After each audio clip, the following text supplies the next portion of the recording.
दोस्तों animation VFX के लिए अगर आप पीसी बिल्ड करना चाहते हो करीबन आपका 2 लाख रुपीज़ का जो बजट है तो यहाँ पे बेस्ट कॉन्फ़िगरेशन यहाँ पे राजू भाई सजेस्ट करने वाले। तो चलो ये वीडियो को शुरू करते हैं। दोस्तों मेरा नाम है गौरव भट्ट, आप सभी का स्वागत है एनिमेशन यूट्यूब चैनल के ऊपर। तो राजू भाई जो है स्पेसिफिक हमारे एक सब्सक्राइबर के लिए पूरा पीसी बिल्ड कर रहे हैं और उनका जो रिक्वायरमेंट था वो करीबन 2 लाख के आसपास था कि उनको बेस्ट पीसी चाहिए उनके 3D एनिमेशन के वर्क के लिए। तो यहाँ पे राजू भाई आपने जो मेन प्रोसेसर सजेस्ट किया है राइजन जी वो कौन सा वर्जन है, क्या सजेस्ट किया है? देखिए गौरव, हमने इससे पहले जो ऐसा ही पीसी बिल्ड किया था उसमें राइजन 9 ही यूज़ किया था, लेकिन वो 3900X वाला राइजन 9 था।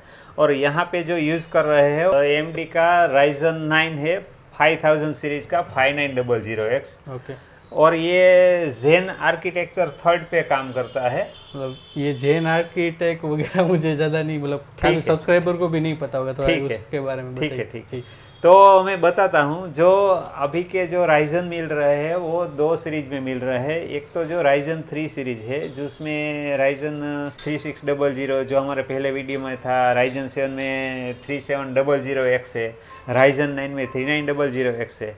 और ये जो 5000 सीरीज है राइजन की नई लॉन्च की हुई सीरीज है, उसमें जो 3 सीरीज था उसमें उसका जो आर्किटेक्चर था, मतलब कि जो इसकी जो प्रोसेस है प्रोसेसर बनाने की डाई आर्किटेक्चर, वो जेन 2 थी। और अब जो इम्प्लीमेंट होकर ये जेन 3 आर्किटेक्चर पे काम कर रहा है। मतलब कि हम इसमें डीप में जाने के बजाय मैं सिंप्लीफाइड ऐसा ही आपको बताता हूँ कि जो 3 सीरीज का जो प्रोसेसर था उसमें जो सिंगल कोर परफॉर्मेंस था, ये परफॉर्मेंस ये 5 सीरीज में इम्प्रूवमेंट कर दिया हुआ है।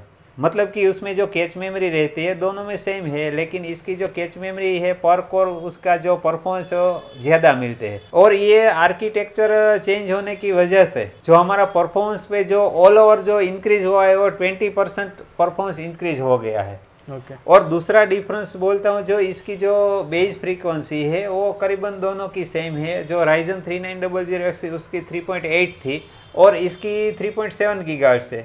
और जो बूस्ट फ्रीक्वेंसी है उसकी जो 4.7 थी, इसकी 4.8 गीगाहर्ट्ज़ है। मतलब कि ये बूस्ट फ्रीक्वेंसी ज़्यादा इसकी बढ़ गई है। और दूसरा जो इसकी जो कैच मेमोरी है वो भी 70 MB की है। और इसके साथ जो राइजन 3900X है उसके साथ उसका जो स्टॉक कूलर दिया हुआ था, इसमें स्टॉक कूलर नहीं आता है। मतलब कि हमें कोई भी अच्छा वाला लिक्विड कूलर या तो फैन कूलर डालना पड़ता है। और परफॉर्मेंस में आज की डेट में सबसे बढ़िया ये राइजन 5900X में मिल जाता है। और हम यहाँ पे जो VFX और एनिमेशन का जो सॉफ्टवेयर यूज़ होने वाले हैं, जो माया है, ब्लेंडर है, उसके लिए जो बेस्ट परफॉर्मेंस चाहिए, तो इसके लिए हमने जो राइजन 9 5900X यूज़ किया है। तो राइजन 5000 सीरीज का जो है बेस्ट प्रोसेसर यहाँ पे सजेस्ट किया है राजू भाई ने। नेक्स्ट जो इम्पोर्टेंट होता है मदरबोर्ड। तो मदरबोर्ड काफ़ी मुझे आसूस टॉप लिखा हुआ है, तो मेरे पास लैपटॉप भी आसूस टॉप का है, तो काफ़ी अट्रैक्टिव लगा।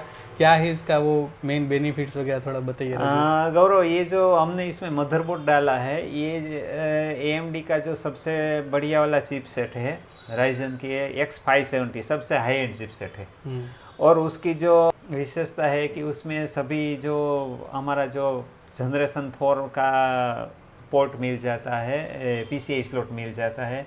आप जो लाइटनिंग फास्टर वाली जो जनरेशन 4 वाली जो NVMe है वो भी यूज़ कर सकते हैं। और दूसरी ये आसूस का टॉप सीरीज़ का मदरबोर्ड है। मतलब कि इसमें जो हमें 2 NVMe लग सकती है, साथ में 6 हार्ड डिस्क लग सकती है, और वाईफाई 6 मिल जाता है, ठीक है। और साथ में जो RGB का सभी कनेक्टर भी मिल जाता है। और सबसे बढ़िया है जो टॉप सीरीज का मदरबोर्ड की जो कैरेक्टरिस्टिक है कि वो सबसे स्टर्डीनेस वाला होता है। हमें जो ओवरक्लॉकिंग के लिए उसमें जो DGVRM दी हुई है वो 12+2 फेज वाली डिज़ाइन की हुई है। मतलब कि आप इसे ओवरक्लॉक करो फिर भी आपका मदरबोर्ड पूरा परफॉर्मेंस देगा। मैंने देखा है कि काफ़ी लोग जो है मदरबोर्ड में कभी कभी कुछ पैसा जो है कम हो जाए इसके लिए कोई भी मदरबोर्ड खरीद लेते हैं। बट यहाँ पे इम्पोर्टेंस क्या है मदरबोर्ड, क्योंकि काफ़ी आपने रिसर्च करके ये वाला मदरबोर्ड सजेस्ट किया है। देखिए जो मदरबोर्ड में ऐसा होता है कि जब हम जो हाई एंड वाला प्रोसेसर यूज़ करते हैं तो वो प्रोसेसर के साथ जो मदरबोर्ड है वो उसका जो फीचर अच्छा होना चाहिए। ये जो प्रोसेसर सबसे हाई एंड वाला है, ठीक है, और इसकी जो बेस फ्रीक्वेंसी से बूस्ट फ्रीक्वेंसी तक ले जाने में जो मदरबोर्ड है उसका इम्पोर्टेंट रोल है। अगर हम जो मदरबोर्ड कोई भी एंट्री लेवल वाला डाल देंगे तो हमें जो परफॉर्मेंस मिलना है बूस्ट फ्रीक्वेंसी का वो नहीं मिल सकेगा। या तो जो थोड़े से अगर हम जो वर्क करेंगे वर्क करने के बाद जो आपका परफॉर्मेंस स्लो हो जाएगा। लेकिन जो अच्छे वाला मदरबोर्ड डालेंगे उसके साथ मैचिंग वाला तो हमारा परफॉर्मेंस है वो काफ़ी साल तक लगा रहेगा। बिल्कुल। और इसके जो कंपोनेंट जो दिए हुए हैं वो भी सभी जो हाई एंड कैपेसिटर वाला है, हाई एंड पावर डिजाइन है, मतलब कि जो आपका जो प्रोसेसर को हैंडल करने के लिए काफ़ी है। बिल्कुल। बीच में एक सब्सक्राइबर ने मुझे कॉल किया कि भाई मैंने कुछ ऑनलाइन देख के मदरबोर्ड वगैरह मंगवा लिया, प्रोसेसर मंगवा लिया और खुद से बिल्ड कर लिया, ठीक है, बट उसको फिर काफ़ी दिक्कत आई और मुझे पूछ रहा था ऐसा क्यों हो रहा है। तो मैंने समझाया कि भाई सब चीज़ें जो है एक दूसरे के साथ जो है सारे फीचर वाइज जो है कनेक्टेड होती है और उसको जो है आपको एक्सपर्ट से समझ के लेना चाहिए। क्योंकि यहाँ पे थोड़ा बहुत हमें तो लगता है कि सिर्फ पीछे एक्स लग गया, वाई लग गया, मतलब उसमें भी जो है काफ़ी फर्क पड़ जाता है प्रोडक्ट में, ठीक है। तो ऑनलाइन खुद से खरीदना थोड़ा जो है रिस्की हो जाता है ज़्यादा। तो कोई भी एक्सपर्ट की जो है सलाह लेके आप पीसी बनवाएंगे तो बेटर रहेगा। तो इसीलिए जो हमारे सब्सक्राइबर ने यहाँ पे राजू भाई से काफ़ी सारी बात की और प्रॉपर कॉन्फ़िगरेशन बनवाया है जिससे उसको और अच्छा परफॉर्मेंस मिलेगा। जी। तो अभी जो इम्पोर्टेंट होता है ग्राफिक कार्ड, क्योंकि हमारा जो 3D का काम है पूरा डिपेंडेंट रहता है ग्राफिक कार्ड और अपने अच्छे प्रोसेसर के ऊपर। तो प्रोसेसर बढ़िया वाला आ गया। ग्राफिक कार्ड के बारे में बताइए राजू भाई। देखिए, जो मोस्ट ऑफ जो लोग सजेस्ट करते हैं वो तो उसने वही नाम सुना होगा कि RTX 3050 है, 3060 है, 1660 है, ठीक है। लेकिन ये जो मैं वही पे जाता हूँ जो सॉफ्टवेयर जिसने बनाया है जो वो रेकमेंड करता है। बिल्कुल। और जो ग्राफिक कार्ड के मैन्युफैक्चरर है जो एनवीडिया है, ठीक है, एनवीडिया ने जो सजेस्ट किया है उसके साथ मैं जाता हूँ, क्योंकि जो उसने काफ़ी सालों तक रिसर्च करके ही ये कार्ड सब कुछ बनाया होगा और सजेस्ट करते हैं। तो हमारे जो भी हमारे 3D वाले कोई भी सॉफ्टवेयर है, माया है, 3D मैक्स है, ब्लेंडर है, आफ्टर इफेक्ट है, एडोब का प्रीमियर है, जो भी एडिटिंग के लिए डिजिटल कंटेंट क्रिएशन के लिए जो यूज़ में होता है सॉफ्टवेयर, ठीक है, तो उसके लिए उसका जो सॉफ्टवेयर का जो कोडिंग किया हुआ है उसके साथ ये ग्राफिक कार्ड का जो मैचिंग किया हुआ है वो सब जो सजेस्ट करते हैं कि जो कोड्रो ग्राफिक कार्ड है उसके लिए बेस्ट रहता है, ठीक है। और दूसरी बात है जो कोड्रो प्रोफेशनल ग्राफिक कार्ड है और यही जो 3D एप्लीकेशन है VFX के लिए जो भी है तो ये कोड्रो ही सजेस्ट करते हैं। और इसीलिए मैंने यहाँ पे कोड्रो सजेस्ट किया है। कोड्रो में भी RTX 4000 का सजेस्ट किया है। ये जो प्रोफेशनल ग्राफिक कार्ड है ये 2 GB से लेकर 48 GB तक का हमें मिल जाता है और ये हमारी बजट एफोर्डिंग लेवल में है ग्राफिक कार्ड।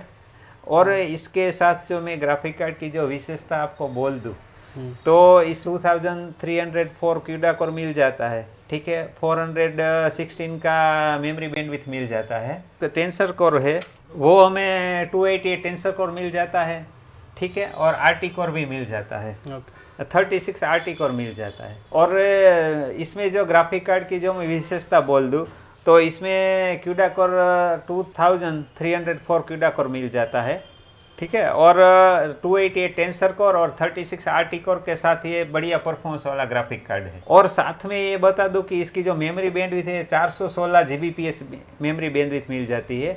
और इसके जो आउटपुट पोर्ट है इसमें 120 हर्ट्ज के 4 4K का डिस्प्ले लगा सकते हैं। अगर जो 5K वाला डिस्प्ले है तो वो 60 हर्ट्ज का 4 डिस्प्ले लगा सकते हैं। और इसमें 8K वाला भी 2 डिस्प्ले आप लगा सकते हैं, ठीक है। और इसमें 3 DP पोर्ट दिया गया और साथ में एक C टाइप का डिस्प्ले पोर्ट भी दिया गया। मतलब कि ये सबसे फीचर प्रूफ और बेस्ट लेवल का ग्राफिक कार्ड है हमारा जो एफोर्डिंग के हिसाब से। और कोड्रो सीरीज का जो प्रोफेशनल ग्राफिक कार्ड आता है मेरे कुछ 2012 में खरीदा हुआ था, राजू भाई ने ही बिल्ड करके दिया था कोड्रो सीरीज का, तो वो भी काफ़ी अच्छा परफॉर्मेंस दे रहा है। मतलब फ्यूचर प्रूफ आप 10 साल तो आराम से उसको यूज़ कर ही पाओगे। बिल्कुल है। तो ग्राफिक कार्ड भी हो गया। अभी नेक्स्ट जो है पावर सप्लायर हाँ, इसके साथ देखिए, जो हम अगर ये सब बढ़िया प्रोसेसर डाल रहे हैं और हमें पूरा परफॉर्मेंस चाहिए, तो कोई भी पे आप सब समझ सकते हैं कि जो पहलान होता है उसका खुराक पीछे अच्छा ही होता है। तो मतलब कि ये हमारा तगड़ा प्रोसेसर के लिए ये है तगड़ा पावर सप्लाई। कूलर मास्टर का मास्टर वोट 850 वाट गोल्ड सीरीज का फुली मॉड्यूलर पावर सप्लाई है, जो हमारे प्रोसेसर को पूरी ताकत से चलाने के लिए काफ़ी है। और इसके लिए जो है आपने लिक्विड कूलिंग भी कुछ सजेस्ट किया है, हाँ तो जी, उसके हाँ बारे जी। में थोड़ा बता दीजिए। ये जो लिक्विड कूलिंग है, ये भी हमने कूलर मास्टर का मास्टर लिक्विड है 240 mm का, ये हमने सजेस्ट किया हुआ है। क्योंकि थोड़े हेवी टास्क रहते हैं तो कूलर मास्टर का जो है कूलिंग लिक्विड कूलिंग रिक्वायर होता है अगर आप हाई परफॉर्मेंस जो है इसको यूज़ करना चाहते हो। और मेन जो इसका जो है SSD आपने यूज़ किया है हाँ। NVMe, उसके हाँ। बारे में बताइए। हाँ, इसके साथ हमें जो डालने वाले हैं प्राइमरी ड्राइव के लिए सैमसंग की 980 सीरीज की NVMe 5000 Mbps तक हमारा डेटा ट्रांसफर रेट दे सकती है। और साथ में जो हमने सेकेंडरी ड्राइव पे भी जो रेगुलर हार्ड डिस्क नहीं लगे, इसमें भी सैमसंग की 870 की वाली SSD लगा दी है। मतलब कि जो हमारा कोई भी प्रोसेस हो स्लो नहीं होना चाहिए, क्योंकि जो प्रोसेस होती है, हमारा प्रोसेसर फास्ट है, हमारा ग्राफिक कार्ड फास्ट है, हमने रैम ज़्यादा दे रखी है, और जो रीड राइट करते हैं वो तो हार्ड डिस्क में ही करेंगे। अब अगर अपना डेटा जो हार्ड डिस्क में रहेगा तो हार्ड डिस्क की जो रीड राइट की स्पीड है वो 100 Mbps से 133 Mbps है। और अगर SSD यूज़ करेंगे तो उसमें भी लाइटनिंग फास्ट हो जाएगा।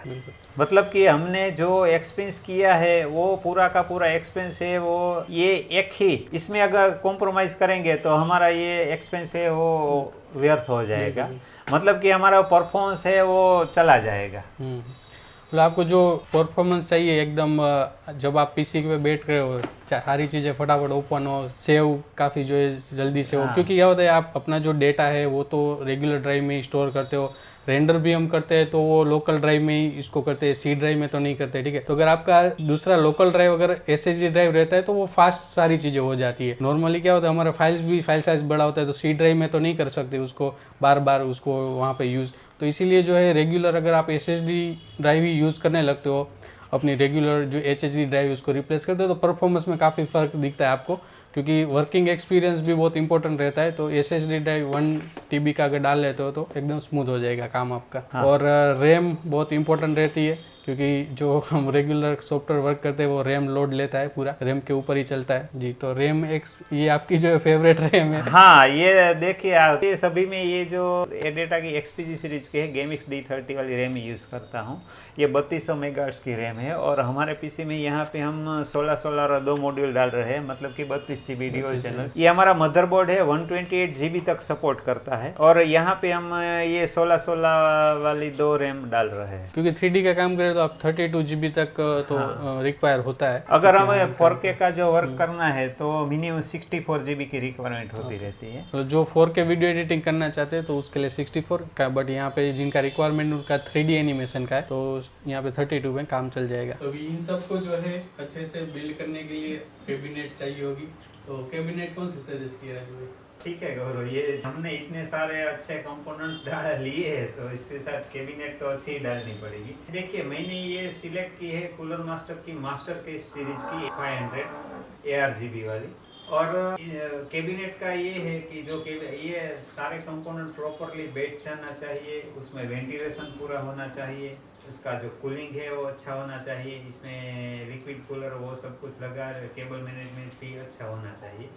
तो यही हिसाब से हमने जो कैबिनेट है ये मास्टर केस H500 पूरी स्पेसियस है, ठीक है। और इसके साथ जो आगे 200 mm के 2 फैन आ जाते हैं, और रियर में है हमें 140 mm का एक फैन, वो ये तीनों फैन इंक्लूडिंग ही है, ये मिल जाते हैं।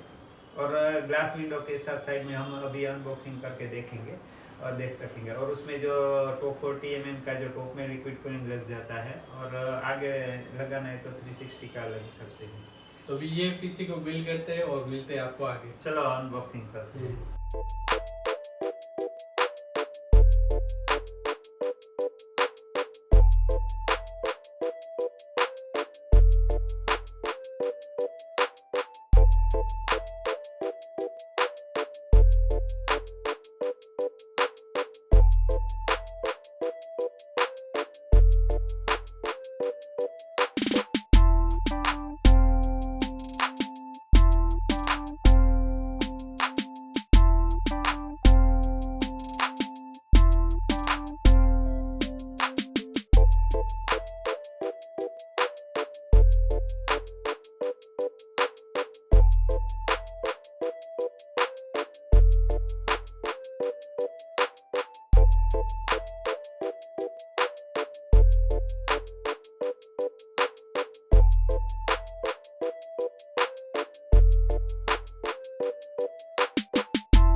तो पीसी जो है हमारा बिल्ड हो चुका है और ये हमारे सब्सक्राइबर है जिन्होंने ये पीसी बिल्ड का रिक्वेस्ट किया था राजू भाई से। क्या नाम है राजू भाई उनका? तो ये जो हमारा सब्सक्राइबर है ये उत्तराखंड में है, सागर भाई शाह करके, वहाँ हल्द्वानी के पास में रहते हैं। उसने ये VFX एनिमेशन के लिए ये हमें ऑर्डर दिया था जी। और उसको बढ़िया पीसी चाहिए था जो 2 लाख के बजट में।